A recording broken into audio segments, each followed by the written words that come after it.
एक गांव में पारो नाम की एक विधवा रहती थी। उसके एक पुत्र था। वह इतनी गरीब थी कि उसके घर में 4 बर्तन भी ढंग के नहीं थे। लड़का भी छोटा था। पारो ने बड़े प्यार से उसका नाम नसीब सिंह रखा था, मगर वह इतना बदनसीब था कि उसके पैदा होने के कुछ समय बाद ही एक बीमारी से उसके पिता की मृत्यु हो गई। पारो घरों में चौका बर्तन करके उसे पाल रही थी। उसे पक्का विश्वास था कि नसीब सिंह बड़ा होकर उसके सारे संकट दूर कर देगा और उसका बुढ़ापा चैन से गुजरेगा। इसी आस में रात दिन मेहनत करके वह अपने बेटे को पाल रही थी। नसीब सिंह छोटा जरूर था, किंतु समझदार बहुत था। संयम और धीरज की उसमें कमी नहीं थी। किसी भी बात को गहराई तक जानने की उसमें प्रबल जिज्ञासा रहती थी। एक दिन उसने अपनी माँ से पूछा, माँ, हम इतने गरीब क्यों हैं? यह तो सब ईश्वर की मर्जी है बेटे। दुखी सुर में पारो ने कहा, सब नसीब की बात है। मगर नसीब सिंह यह उत्तर पाकर संतुष्ट नहीं हुआ। वह बोला, ईश्वर की ऐसी मर्जी क्यों है? बेटा, यह तो ईश्वर ही जाने। अगर ईश्वर ही जाने तो ठीक है, मैं ईश्वर से ही पूछूंगा कि हम इतने गरीब क्यों हैं। बताओ माँ, बताओ कि ईश्वर कहाँ मिलेगा। पारो तो वैसे ही परेशान थी। उसकी बातों से परेशान होकर उसने कह दिया, वह जंगल में रहता है, लेकिन तुम वहाँ नहीं जाना। लेकिन नसीब सिंह दिल ही दिल में उसी क्षण इरादा बना लिया कि वह ईश्वर को ढूंढेगा और उससे पूछेगा कि आखिर हम इतने गरीब क्यों हैं। एक दिन वह जंगल की ओर चल दिया। जंगल घना और भयानक था। चलते चलते नसीब सिंह बुरी तरह थक गया था, मगर भगवान की परछाई भी उसे दिखाई नहीं दी। अंत में थक हार कर वह पत्थर की एक शिला पर बैठ गया और सोचने लगा कि भगवान तो यहाँ कहीं नहीं है। आखिर गरीबी दूर कैसे होगी? तभी संयोगवश मृतलोक का भ्रमण करते करते शिव और पार्वती उधर ही आ निकले। उन्होंने बच्चे को वहाँ बैठे देखा तो उन्हें बड़ा अचरज हुआ कि यह अबोध बालक इस बीहड़ जंगल में बैठा क्या कर रहा है। भगवान शिव ने बालक से पूछा, तुम कौन हो बालक, और इस जंगल में बैठे क्या कर रहे हो? मैं ईश्वर को ढूंढ रहा हूँ। ईश्वर को पार्वती चौंकी और पूछा, मगर क्यों? ईश्वर से तुम्हें क्या काम है? मैं उनसे पूछना चाहता हूँ कि हम इतने गरीब क्यों हैं? दूसरों की तरह हम पर भी भाग्य की कृपा क्यों नहीं है?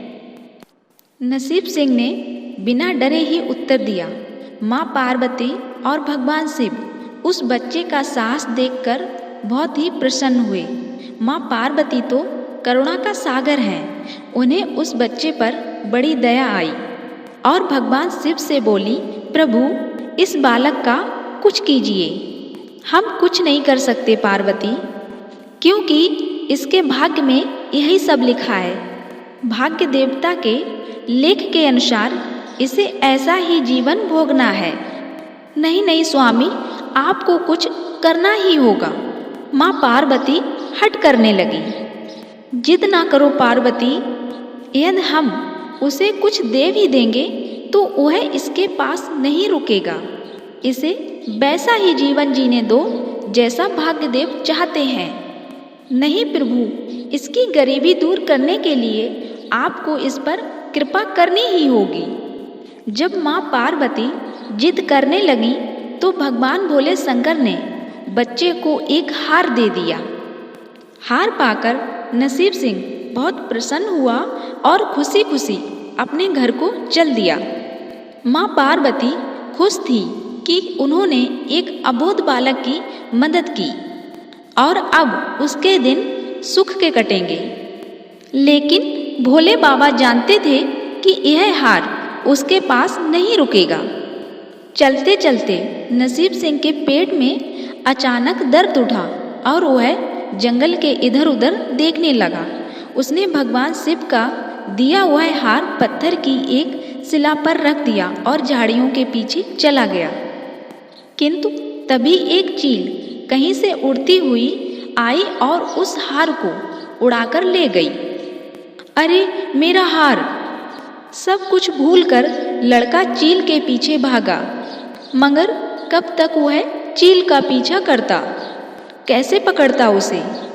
एक बार पत्थर उठाकर उसने चील को मारने की कोशिश की, किंतु चील अधिक ऊंचाई पर थी। कुछ ही पलों में चील उसकी नज़रों से ओझल हो गई, तो वह बड़ा ही दुखी हुआ और रोते रोते वह अपने घर की ओर चल दिया। घर पहुंचकर उसने अपनी माँ को सारी बात बताई, मगर पारो को उसकी बात पर बिल्कुल भी विश्वास नहीं हुआ। हाँ, इसकी बात सुनकर वह कुछ उदास अवश्य हो गई, लेकिन नसीब सिंह माँ की उदासीनता देखकर बिल्कुल भी परेशान नहीं हुआ।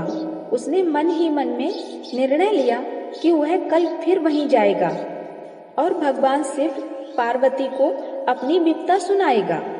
उसका विश्वास था कि भगवान शिव उस धूर्त चील को अवश्य ही दंड देंगे।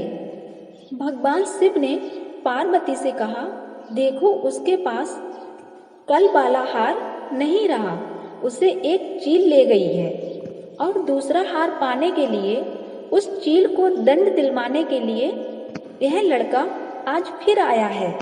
माँ पार्वती ने फिर भगवान से प्रार्थना की, भगवान आप चाहें चील को दंड दें या ना दें, किंतु इस लड़के को सहायता देकर इसकी निर्धनता अवश्य दूर करें। हम अब कुछ नहीं कर सकते हैं देवी, यदि तुम जिद करती हो तो हम ब्रह्मा से कहते हैं, वही इस बालक की कुछ सहायता करेंगे। कहकर भगवान शिव ने ब्रह्मा जी को बुलाया और सारी बात बताकर आग्रह किया कि आप ही इसकी कुछ मदद करें। तब ब्रह्मा जी ने लड़के को हीरे की एक अंगूठी दे दी। लड़के ने अंगूठी जेब में रखी और खुशी खुशी अपने घर चल दिया। उसने सोच लिया था कि अब एक पल के लिए भी अंगूठी को अपने से अलग नहीं करेगा। चलते चलते अचानक उसे प्यास लगी। वह सरोवर के किनारे पहुंचा और जैसे ही वह चिल्लू भरकर पानी पीने के लिए झुका, वैसे ही उसकी जेब से अंगूठी निकलकर पानी में जा गिरी और इससे पहले कि वह उसे उठाता, एक मछली उसे निगल गई।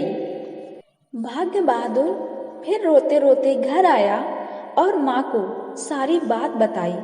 बेटा, जब तक भाग्य में नहीं है तब तक कोई भी चीज नहीं रुकेगी। माँ ने उसे दिलासा देते हुए कहा, जब भाग्य देवता खुश होंगे तो मिट्टी भी सोना बन जाएगी, मगर इस प्रकार भी किसी के देने से हमारी गरीबी दूर नहीं होगी। उसे समझाकर माँ अपने काम में लग गई। मगर भाग्य बहादुर भी हार मानने वाला नहीं था। उसने मन ही मन सोच लिया था कि वह कल फिर वहां जाएगा। तीसरे दिन वह फिर वहीं जा पहुंचा। शिव और पार्वती उसका यह साहस देखकर बहुत खुश हुए। शिव जी ने इस बार ब्रह्मा जी के पास जाकर बात की कि यह लड़का तो बहुत साहसी है, इसका कुछ उद्धार किया जाना चाहिए। तब ब्रह्मा जी ने सलाह दी कि हमें भगवान श्री हरि के पास जाना चाहिए, यही इसका कोई हल बताएंगे। वे श्री हरि के पास जा पहुँचे। पूरी बात सुनकर भगवान विष्णु ने भगवान बहादुर को कुछ हीरे दिए। हीरे पाकर वह बहुत खुश हुआ और इस बार बिना कहीं रुके उसने सीधे अपने घर जाने का निश्चय किया, क्योंकि 2 बार उसकी चीजें खो चुकी थीं। जब वह घर पहुंचा तो माँ घर पर नहीं थी, अतः भाग्य बहादुर वे हीरे एक लोटे में रखकर कोने में छिपा दिए और माँ को ढूंढने निकल पड़ा। वह मन ही मन सोचने लगा कि अब माँ को किसी के घर काम करने की क्या आवश्यकता है, अब तो वह भी अमीर हो गया है। उधर पीछे से चोर उसके घर में घुस गए और जो भी सामान हाथ लगा लेकर भाग निकले। उस सामान में वह लोटा भी था जिसमें हीरे रखे थे। जब वह अपनी माँ के साथ वापस आया तो देखा हीरे गायब थे। इतना ही नहीं, घर का दूसरा सामान भी गायब था। अब तो उसकी माँ को बहुत गुस्सा आया।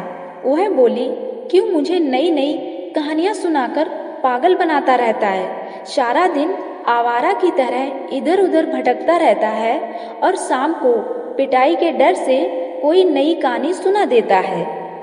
माँ की डांट सुनकर लड़का रोने लगा। वह तो केवल वही जानता था जो कुछ भी उसने बताया था वह सत्य था। डांट खाकर लड़के की हिम्मत और बढ़ गई और अगले दिन वह फिर उसी स्थान पर जा पहुंचा।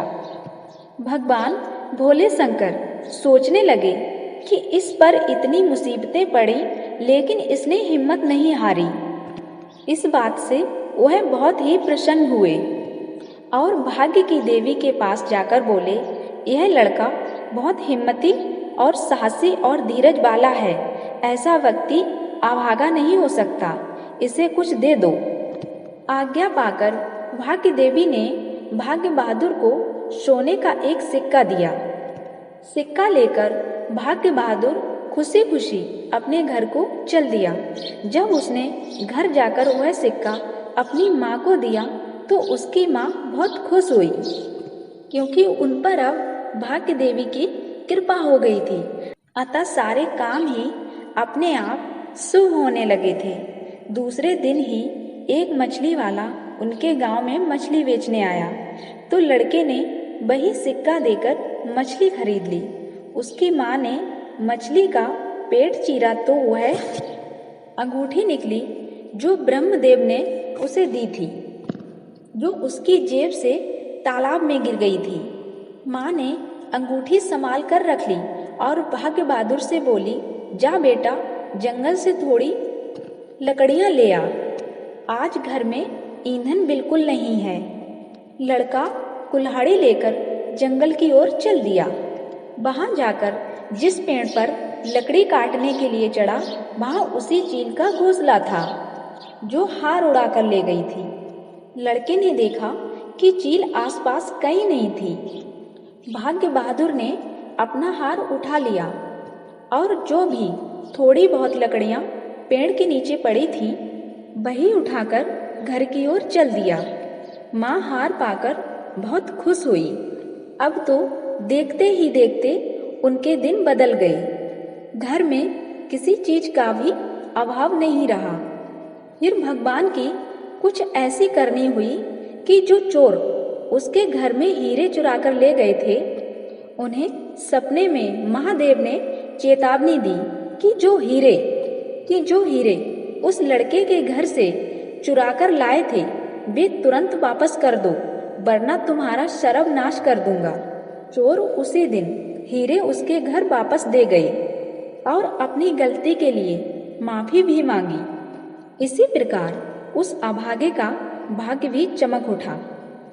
अब उसके घर में किसी चीज की कमी नहीं थी और उनकी गरीबी सदा के लिए समाप्त हो गई।